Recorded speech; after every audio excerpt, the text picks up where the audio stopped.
জামাতে ইসলামের নায়েবে আমির ডাক্তার তাহের আলোচনার জন্য প্রস্তাব দিয়েছিল টেলিফোনে মির্জা ফখরুল ইসলাম আলমগীরকে। সাংবাদিকরা জানতে চেয়েছিল যে এই প্রস্তাবের বিষয়ে আপনাদের সিদ্ধান্ত কি। মির্জা ফখরুল ইসলাম আলমগীর এড়িয়ে গেছেন। তিনি বলছেন, আমরা এই বিষয়ে আমাদের বক্তব্য গতকাল দলের স্থায়ী কমিটির মিটিং এর সিদ্ধান্ত খুব পরিষ্কার করে আপনাদের জানিয়ে দিয়েছি, ওটাই আমাদের বক্তব্য। তার মানে উত্তর কিন্তু তিনি দিলেন না। এর অর্থ দাঁড়ায় হলো এই যে ডাক্তার তাহের যে টেলিফোনে প্রস্তাব দিলেন এবং কালকে যে ব্রেকিং নিউজ আসলো সেটার ব্যাপারে বিএনপির কোনো আগ্রহ নেই। তার মানে খেয়াল করেন যে সরকার 7 দিন সময় দিয়েছিল, তার মধ্যে আজকে 5 দিন আর আছে হাতে 2 দিন। তাহলে বিএনপি এখনো সিদ্ধান্ত নিতে পারেনি এবং সিদ্ধান্ত নেবে কিনা যথেষ্ট সন্দেহ আছে। একটা শিরোনাম আপনাদের সামনে যদি বলি, 7ই নভেম্বর উপলক্ষে শহীদ প্রেসিডেন্ট জিয়াউর রহমানের মাজারে পুষ্পস্তবক অর্পণের পর তিনি সাংবাদিকদের মুখোমুখি হন এবং বলছেন, গণ অভ্যুত্থানের পর আবারও গণতন্ত্র ধ্বংসের চক্রান্ত হচ্ছে। কথাটা কিন্তু খুবই গুরুত্বপূর্ণ যে গণ অভ্যুত্থানের পর আবারও গণতন্ত্র ধ্বংসের চক্রান্ত হচ্ছে। তাহলে এই চক্রান্ত করছে কারা?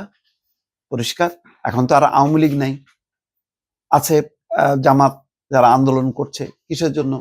গণভোট এবং সংস্কার, মানে জুলাই সনদ বাস্তবায়নের দাবিতে। তাহলে জুলাই সনদ বাস্তবায়নের জন্য তাদের কি দাবি? বলতেছে তারা এটা সাংবিধানিক আদেশ জারি করতে হবে, সরকারকে আদেশ জারি করতে হবে, আইনি ভিত্তি এখনই দিতে হবে, নভেম্বরে গণভোট দিতে হবে, সংসদের উচ্চকক্ষ নিম্নকক্ষে পিআর চালু করতে হবে। এটা নিয়ে কি আলোচনা করবে বিএনপি? আলোচনা এই সময় নির্বাচনের আগে আলোচনা করে মানে এক ধরনের দাবির প্রতি সংহতি প্রকাশ করাটাকে অনেকে রাজনীতির ভাষায় বলে যে আমি পরাজিত হলাম। তো পরাজিত দল নির্বাচনে কি জয়ী হয়? এখন নির্বাচন হচ্ছে হাড্ডাহাড্ডি লড়াই। এই সময় যে কোনো পক্ষ যদি কোনো দাবি আদায় করতে পারে, সে তখন এই জয়টাকে সে নির্বাচনে রূপ দেবে, নির্বাচনে প্রভাব পড়বে, বিষয়টা পরিষ্কার। সুতরাং এখন দেখেন যে ডাক্তার তাহের প্রস্তাব দিলেও আজকে সাংবাদিকদের সামনে মির্জা ফখরুল ইসলাম আলমগীর বলতে পারলেন না যে আমরা স্বাগত জানাচ্ছি এই আলোচনার প্রস্তাবকে, অবশ্যই আমরা আলোচনা চাই, আলোচনা করে সমঝোতা করে আমরা সম্মিলিতভাবে সরকারের কাছে প্রস্তাব দেব। এখন এই 7 দিন পার হওয়ার পর কি দাঁড়াবে? সরকার একটা সংকটের মধ্যে পড়বে, চাপের মধ্যে পড়বে। যেই বলটা রাজনীতিকদের কোর্টে ঠেলে দিয়েছিল, এখন আবার এই 7 দিনের মধ্যে সমঝোতা না হওয়ার মধ্য দিয়ে বলটা কিন্তু আবার সরকারের কোর্টে ঠেলে দেওয়া হলো।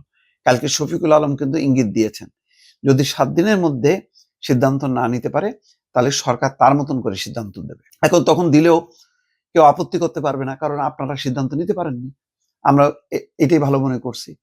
তাহলে কি হবে? হতে পারে এইটা যে জুলাই সনদ বাস্তবায়ন হবে পার্লামেন্টে আর গণভোট হবে সেটা নির্বাচনের দিনে, এমনও হতে পারে।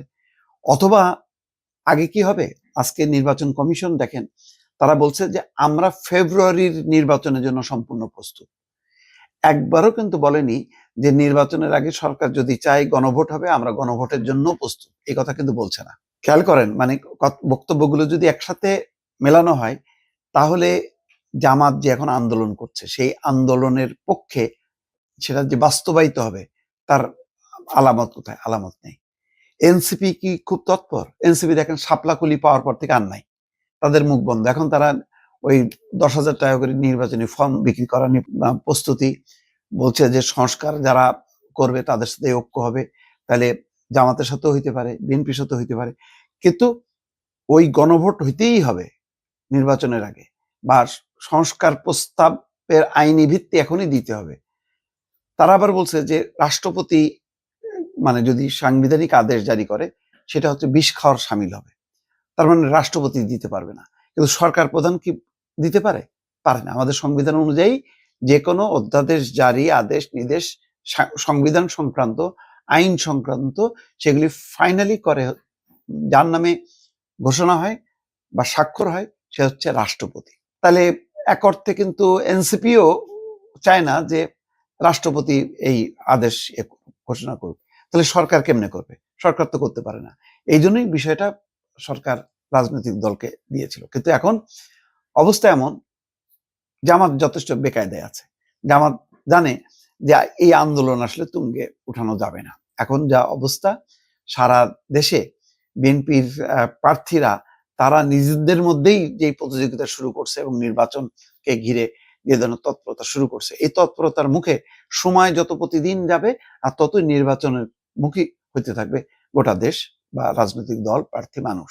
সেই জায়গায় কোথায় জুলাই সনদ বাস্তবায়ন, কোথায় গণভোট, এগুলি কি আর পাত্তা পাবে? পাবে না। তো এই কারণেই কিন্তু ওই এর প্রস্তাব, জামাতের প্রস্তাব নিয়ে আজকে কিন্তু এড়িয়ে গেলেন মির্জা ফখরুল ইসলাম আলমগীর। বললেন না যে আমরাও আলোচনার জন্য প্রস্তুত আছি, আজকে থেকে আমরা আলোচনা শুরু করব। এইরকম কিন্তু ঘোষণা তিনি দেননি। দর্শক বুঝতেই পারছেন, তার মানে হচ্ছে রাজনৈতিক দলগুলোর মধ্যে আপাতত অন্তত আজকের দিনটা বলা যায় যে আলোচনা হবার কোনো সম্ভাবনা নেই।